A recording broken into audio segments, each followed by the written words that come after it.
Hi, I'm James Shillinglaw, and I'm here with a familiar face if you've been watching us, John Downey, who's president of the Americas for Hurtigruten, which is the expedition line. And they just made a big announcement, and we're going to talk about that and more on Insider Travel Report.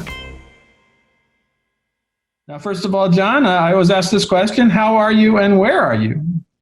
Doing great. I'm actually in Chicago right now. I just got here last night. This is my hometown. I'm here visiting my parents, getting a little bit of parent time in before things get crazy again later this year. I don't think I'm doing well, but I don't think there's a single person on the planet that hasn't been touched by COVID in some way, shape, or form this year. So it's obviously been a tough year overall for everyone. No, absolutely. It's just, yeah. And having had it for eight days myself, it is not a fun disease, and I'm hearing more and more people. And specifically, our travel industry has just been really hurt. Yeah, and I'm very happy to see that you pulled through on that. I know that was a tough week for you, and obviously a lot of people are going through that right now. But really, really happy to hear you pulled through and everything's healthy now. So well, hope your parents are safe there too. It's always trouble, but let's get to the issue at hand. Yesterday, literally, or just Hurtigruten just announced that it would really split the company into two divisions. Yep. Hurtigruten Expeditions and Hurtigruten Norway. And what's the rationale behind this move? Yeah, good question. We actually have been talking about this for a little while. The company has grown. We started in 1893 on the Norwegian coast, and as we layered in our expedition products, obviously we have kind of two customer sets that fit within those two different product lines. And so as we started to expand and scale, we realized that we needed to design the right processes and organizational structure to support that as we scale our destinations that we offer and the amount of guests we're offering around the world each year. And so we realized that this is the best possible path for us to design the best possible customer experience for our guests, and really get hyper-focused on building out that experience from beginning all the way from the booking experience and discovering what our cruises are about in different areas of the world, all the way till the point of getting on the cruise and then getting off the cruise. And so we've developed the two corporations that report into Hurtigruten Group to focus on expedition and coastal individually and design those experiences in the best way possible. No, it sort of seemed like a logical thing to do, but of course it comes during this whole COVID-19 pandemic, and I guess the question was, and you answered it, was this contemplated before we were hit with this? And I gather that's the answer to that is yes, you were thinking about it. Yeah, we had started talking about this, and obviously any organizational change is big for the business, and you have to navigate through it. And so we had started talking about making adjustments to our organizational structure late last year, early this year, before COVID hit.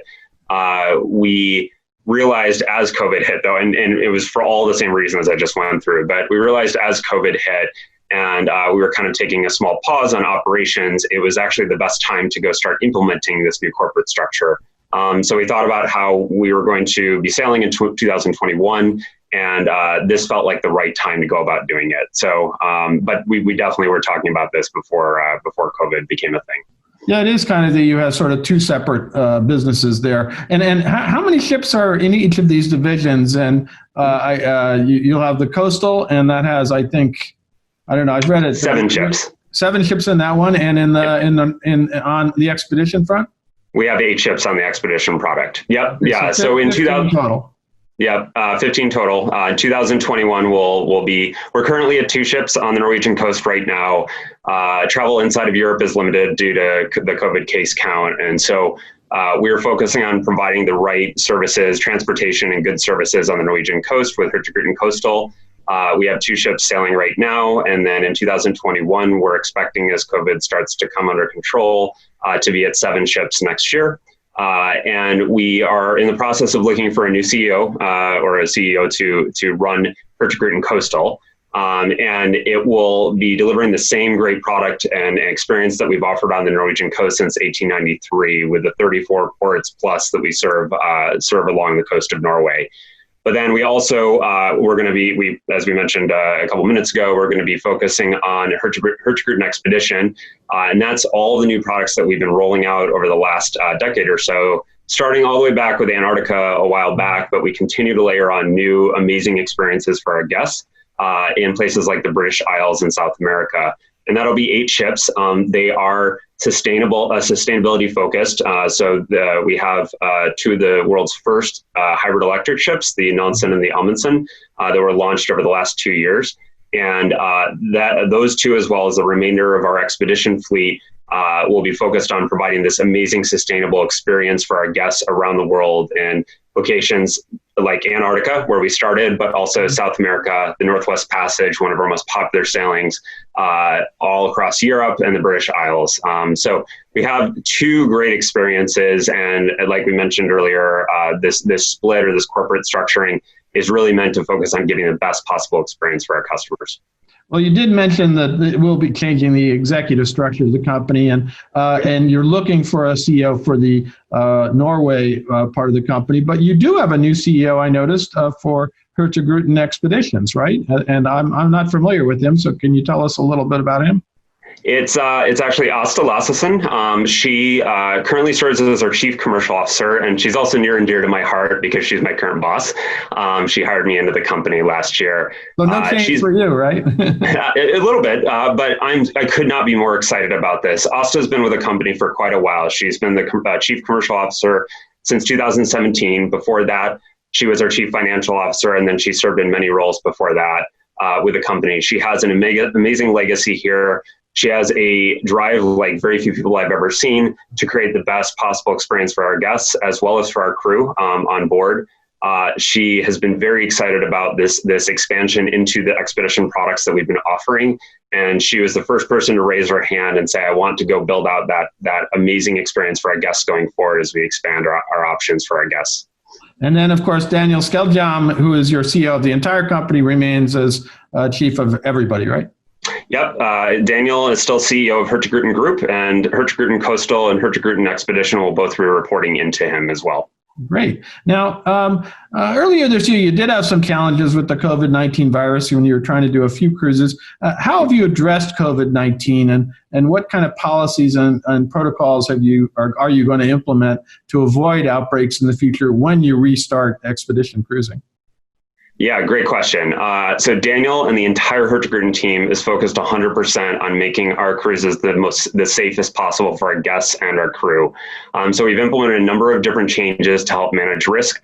And they start with before boarding, and they go all the way through or embarkation, and they go all the way through the entire cruise and to disembarkation. So if you start with before embarkation, we ask all of our guests or require all of our guests to go through a physician-led review and make sure that they are healthy to travel with us. Mm-hmm. They are also going to be required to do COVID tests pre-voyage and provide those results so that we minimize risk of COVID coming on board. Once passengers start to embark, they will be doing temperature checks as they come on board. They'll be providing those physician-led reviews and documentation to us, as well as the negative COVID tests to us. And then once they get on board, we made a number of different changes to both maximize the cleanliness on board and minimize the risk to both crew and guests. So a couple different things that we're doing on board. First, masks are required on board. We think this is absolutely critical to both preventing it from coming on board, but also minimizing risk from spreading. Second, and that'll be required across guests and crew. Our crew will also be using medical grade N95 masks to make sure that we have the highest possible protocols for them. Our guests will be allowed to choose what type of mask that they wear, but they will be required in all public spaces around the ship. In addition to that, we are expanding our dining service offering across the entire day, and we're doing booking times as well as reduced capacity in the restaurants. This is super critical because we want to make sure that guests are spaced far enough apart, but they get the best possible experience. So we're offering a la carte service instead of buffets to minimize touch points. We're working on minimizing touch points as well for beverage service and things like that. We're reducing capacity of all of our ships to make sure that we can enforce and make our guests comfortable with social distancing requirements across the ships, as well as also on our expedition boats as we go out on expedition. So we're reducing our capacity there as well. We are doing highly stringent cleaning protocols across the ship. This is super important to us. We're doing electrostatic cleaning in all the public areas. You've probably heard some of the airlines are doing that as well. Right. We're doing that on a daily basis, and in public areas, we're doing it more often than that. We're doing cleaning inside the cabins with disinfectant that has been proven to eliminate not just the risk, but the actual presence of COVID should it be found. So that eliminates risk inside of cabins. And we're making sure that we are educating all of our guests as they come on board of all these protocols, and we're asking them to comply with them so that everyone is safe, both guests and crew. Yeah, so everyone's wearing masks, and that's good. I guess one quick question is, you've got an amazing steam room on board. If I recall, is that still going to be on or not? We're significantly reducing capacity in any of the public areas. That includes both the gym, the sauna, and any sort of public areas. And we'll be enforcing those throughout the duration of the voyage. So we'll keep those capacities in a way that we can enforce social distancing. Now you've just announced that you said you've been in pause in cruising like most of the rest of the cruise industry, really pretty much through the end of the year. Yep. Is there any idea when you hope to sail again? Yeah, we're looking forward to sailing again next April. We did unfortunately have to pause our operations through Antarctica this coming Q4 and Q1, but we're looking forward to starting things back up in April. We're very excited about the cruises we have to offer in 21. We're seeing fantastic demand in the second half of 21 when we think we think that's because people are going to feel comfortable traveling in the second half of next year. And we're excited about introducing all those protocols that I just talked about on board to keep everyone as safe as possible. We're expecting Q4 next year in Antarctica. We're very excited about that, as well as Q1 and 22. We have the 22 season partially up on our website at this point. We're working on finishing up the remainder of the 22 season right now. Now, but you did mention earlier that on the Hurtigruten Norway side, you are running some ships now because, in Norway, they're kind of crucial to transportation and mail, I guess. Right? Mm-hmm. Yeah, no, we are providing 2 ships right now to cover limited capacity. At the moment, very few people can travel kind of across Europe because of the case count. So at the moment, we're serving Norwegian customers, Norwegian mail and Norwegian goods and ferry services up and down the Norwegian coast with our Hurtigruten coastal product. So we're definitely providing access. It's critical access for the Norwegian communities, especially in the north end of the country. And so it's something we'll continue to do so that we can serve those communities. Now, you did mention you have paused Antarctica cruises through April. Are you going to run any other kind of expedition cruises beyond Antarctica? We're looking forward to Alaska next year, Northwest Passage. We're looking forward to all of our summer expedition sailings later on in the year, and then we'll start gearing up for South America as we move into the Q4 Antarctica season at the end of next year. So we will be running many expedition cruises next year. We just didn't think that based on where COVID was right now, that it was right to run the Q4 20 and Q1 21 Antarctica cruises. Yeah. Now, and I think I've been seeing some promotions from Hurtigruten in terms of in terms of cruises that really would be great for the U.S. market, the North American market. You mentioned Alaska. Yep. If you're doing the Northwest Passage, things like that. Talk a little bit about some of those itineraries that really may resonate in 2021 and beyond for North American customers. Absolutely. No, we do have promotions going right now, and we can talk a little bit more about some of the dedicated ones we have for our travel advisor community in a second. But we are really excited about our Alaska product. We have this amazing experience that gets you closer than some of the bigger ships out there. Our ships are expedition focused. They're smaller. They get further into and closer to shore than you could ever imagine. And our expedition teams are specifically trained on providing that best possible Alaska experience. And we're looking forward to a full Alaska season next year as COVID starts to die down. We're also looking forward to Northwest Passage. It's one of our most popular cruises in addition to Antarctica. The Northwest Passage, if you haven't done it, goes over the top of Canada. It is unparalleled experience, and you get to see some of the most remote places on Earth. And then we're also really excited. We just launched the British Isles sailings. If you've never seen the coast of Britain, I highly recommend it, and really looking forward to getting back on our cruises next year with British Isles. And then we have dedicated sailings from both Germany as well as from the UK going up the Norwegian coast next year. So lots and lots of different options depending on where you want to go. Obviously, we always offer Antarctica, but there's so many other options beyond that we offer around the world. No, that sounds great. And eventually you will get back to Antarctica Yes. later next year in the fourth quarter. Now, is there any other things you want to tell travel advisors about both the split of the company, which on its face sounds like a logical solution that might have happened. It would have happened probably either way, just whether it was COVID or not, and as well as the decision to suspend Antarctica sailings for now. Is there anything else you'd like to say about those to our advisors? Absolutely. A couple of things. First, we really, really value your partnership this year. We know this has been a hard year on everyone, especially on our travel advisor community.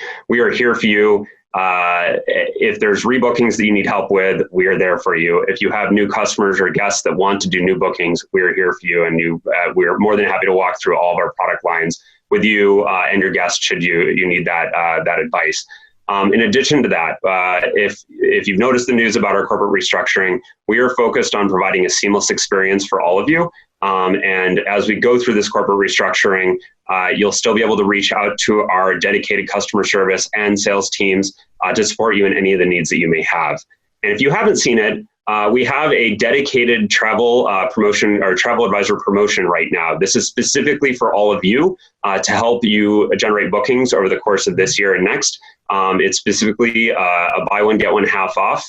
So buy one and get one half off the second guest. It's focused on Alaska, Norway, and Antarctica, some of our three most popular destinations. And we would love to work with you on booking many of your guests on those voyages in 2021.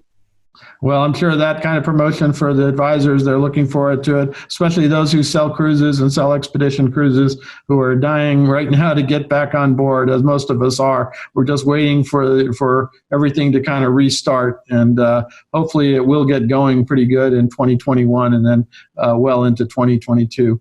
We're excited about it too. Absolutely. Now, John, I want to thank you for taking the time. We decided to hop on the call here after you made the announcement. This will be appearing just a few days after it. But great to hear from you and about what's going on with Hurtigruten today.